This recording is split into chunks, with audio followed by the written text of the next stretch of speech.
next on the reaction review. I'm going to steal an airplane. Okay. I'll get security. There we go. Nice, simple start. How long will you fly with this ship? I was thinking this week of how to compare Flight Simulator to real flight. I mean, how do you quantify that? How do you even compare it? It's a tricky, but I have an idea. Come with me. Just a little bit further.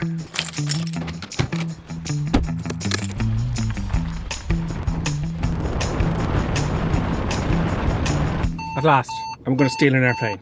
Yeah. We give it a lash. Oh yeah. Okay. Yeah, can I have a look around? You can. Can I help you? Are these keys for Cessnas? Well, some of them. Well, don't touch them now. Put them all back there now. Oh, sorry. Here, I'll put it back for Put it you. back there, yeah. Sorry, I was just curious. Have you got a flight booked in or something? Oh, here, I'll put them all back. Huh? Yeah, just be careful there. Sorry, man. I shouldn't be behind here at all. Shouldn't be here at all. Some of them are private planes, so. Ah, can I have a look around? You can have a look around. Yeah. Just make sure you leave everything. Don't touch anything. Right. They're all back there now. I'll send somebody out to follow you in a minute to escort you. Thanks a million. Okay. Check for any moving planes out there. No? Okay, I'll put one of these on. No. Are you stuck? Okay, just grab a high vis there and we'll get somebody to escort you out there to have a look around. Grand. I just wander out here, is that okay? I'll get security to meet you. Ben, is security there, yeah? Yeah, they'll be here in a minute. Okay. So don't go Thanks a near million. the aircraft, just have a look. You can take a few pictures, but don't touch any of the aircraft. Okay? Grand. Okay, thanks a million. Alright. Cheers. I'm not wearing that. Okay, I found the keys that match the aircraft. So I've also got a GoPro. I'm going to slip it on the side of the wing. And we're going to compare the flight sim and the real thing. There's too many people around, they're kind of watching me, so I'm going to ring the ambulance service and get them distracted. Hello? Yeah, there's been an accident there in the car park in Newcastle airfield. Can you send an ambulance out, please? Hi lads, just having a look.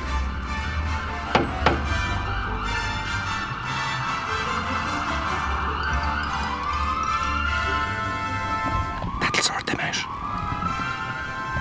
Okay, let's go. There we go. Nice, simple start. Now, when I'm taxiing, I'm going to put a side-by-side view in the actual video when I publish it. See what you think it compares. Now, so let's get to the guts of it. What's the difference between a real airplane and the simulator? Well, the simulator will certainly help. But whatever you do, you never feel the feeling. I can feel it rolling, and when I take off, I can feel it taking off, I can feel everything. When you get into the real aircraft, it's very, very different. But there are certain aspects you can kind of tune yourself to, like landing, for example. Not really. You can kind of, but remember, when you're on a computer screen, you're looking through a little binoculars like this, where I've got my peripheral vision, which makes a big difference. So try some of the headsets are very good for that. The attitude, my mindset is very, very different flying a real aircraft than I would be on the reaction review. So it'll be very, very different. So don't think that I take it lightly, but it's good fun to have a bit of fun with it on the show and all that kind of stuff. Let's rock and roll. So full power. Automatic full power. You always take off at full power. So it's going to get a little bit bumpy here because there are little parts of the runway with these little bumps, and we kind of pop up into the air. There we go. There we go. Now we're up. So I'm going to level off on ground effect. Climbing for 70 knots. 70 knots. Trimming away. Now I'm climbing at 70 knots. Okay, let's see how this compares to the real thing. So we're going to take a right hand circuit. 70 knots we're on, 70 knots now on the ball. Golf Hotel Uniform Lima Lima. The climb out now passing 200 feet for the circuit, 800 feet Lima Lima. Right, 300 feet, positive rate pops up. There we go. So, 70 knots. I'm going to get to 500 feet. and I'm going to take a turn to the right. Flaps are up, T's P's in the green, landing light off, takeoff checks complete, so we're going to take a right hand turn. And I'm always looking out for other aircraft. It's not very busy from where I'm from here in Newcastle airfield today. Some days it's incredibly busy, but it is a nice day for sure. At this point in the flight, I got distracted.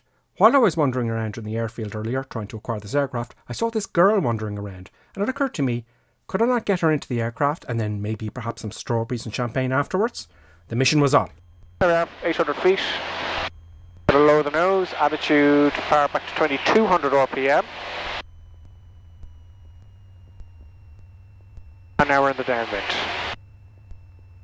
At this point, I had spotted her in the airfield, still wandering around, so I said to myself, happy days.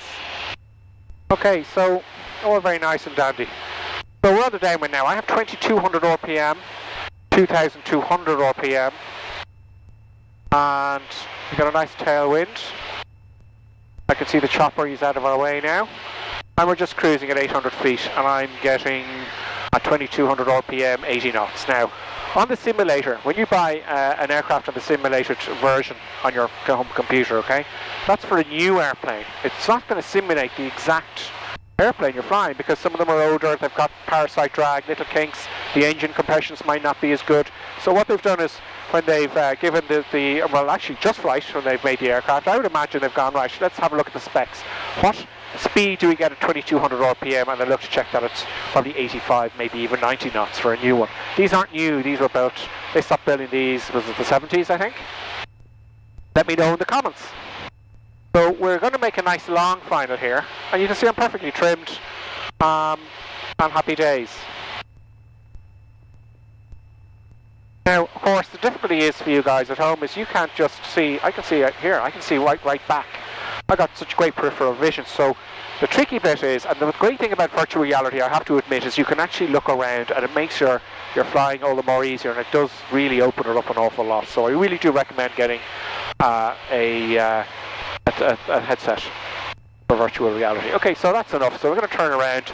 I just want to mark my place here. Okay, we're going past the houses, so we're going to do carpet hot, power back a little bit, and 10 flaps. And we're going to pitch for 70 knots on the way in. I've gone about a little bit further than usual. I'm using Ortho for XP for the scenery and a very simple free version of Newcastle Airfield. I'll put a link in the description below.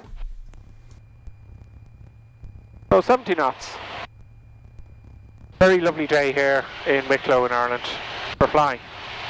Nice quiet airfield. Dublin is just up here, not very far away at all. So right, I got my 70 knots, maybe 75, but that's fine. Now the landing bit. As I'm looking out, I can see the runway. It's still in the windscreen. It's not going up the windscreen, it's not going down below the windscreen at all. It's still in one place. My trajectory is heading straight for maybe where the taxiway meets the runway as we go, if we were a missile for example. So I'm just going to keep that picture, and everything's still in the window, but I'm going to adjust my power to start coming down. I'm going to land late to avoid those nasty bumps, okay? I'm going to land where the taxiway meets the runway. So we're going to keep coming down. And this behaves like in the sim. The sim is very good for this part, I have to admit. But I'd say to you, talk to an instructor before you use it as a training aid, okay? But it can be useful, certainly for instrument flying, etc, etc. So here we are coming in final. Golf Hotel Uniform, Lima now, short final, full stop. And here we are, we're coming down nice and gently. And I'm staring at the end of the runway. My eyes now are at the end of the runway. And I'm going to bring the nose up a little bit and take all the power off. And I'm just floating here. Now, think of it, you don't really want to land. I want to land on the rear wheel, so I'm going to bring the nose up a little bit. Just a wee bit so I don't land on the nose wheel. I want to land on the rear wheels, there we go. I'm not going to let go of the control column either. Now the nose wheel will come down. Add a bit of brakes. And happy days. And that is a circuit in the Cessna 152. Let me make an exaggerated comparison. If you have a simulator at home to simulate parachute jumping out of an aircraft and landing safely, then doing it for real life, there's a big difference, isn't there? That's number one.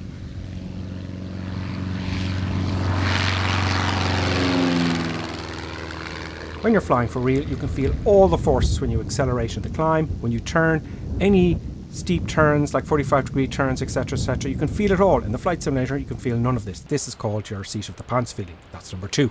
In real life, when you're flying, you've got your life in your hands. So it's very, very important, obviously, to have the appropriate licensing, the appropriate training, including safety training, etc., etc. Whereas when you're at home in your flight simulator, there's no risk at all.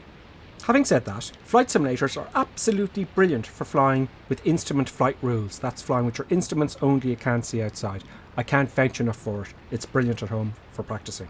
Moreover, for VFR flying as well, when you have your chart, etc., and your slide rules and all that kind of stuff, and you're navigating in the air, it's also really, really brilliant for that. So there's a lot of pluses for Flight Simulator as well. All I'd say is check with your instructor, if you're going to use it as a training aid at all. I can only speak for myself when I say I flew flight simulators for years before I took up real flying, and I can tell you that it did very, very much help. But a surprise to me was, when I jumped into the airplane, I was told to look out 95% of the time, where in the flight sim, I was looking in 95% of the time, which is wrong. The good news, however, is flying the real thing is much easier than flying the flight simulator for various different reasons. After I had landed, my attention was drawn to finding that girl I saw earlier on, and this is what happened. Hello. Hello. How are you? Hi, Are you flying thank today? Shane is my I'm name. not sure if I will fly with you today. Okay, she wouldn't even shake my hand at this point. It was going very, very badly, and I had probably made a fool of myself. But then it dawned on me, the 4 magic words, I have a jet. Come, will you go in my jet? And you have a jet? You shake my hand now? Yes, of course. Where is your jet? It's just up here. How long we will fly with this ship? We'll go around Wicklow a little bit. Oh no, but when we will change the plane? You know, for the private jet, what you told me? Champagne. Oh yeah, I lied. Hey ho, what are you going to do? More flight sim stuff next week in the reaction review. Subscribe, Gripperson. Stop it. Come on, say it. You're very confident. Don't forget to say again and so. Subscribe. Don't forget to like and something Gripperson. Okay, subscribe to Gripperson. Gripperson. Din, din, din.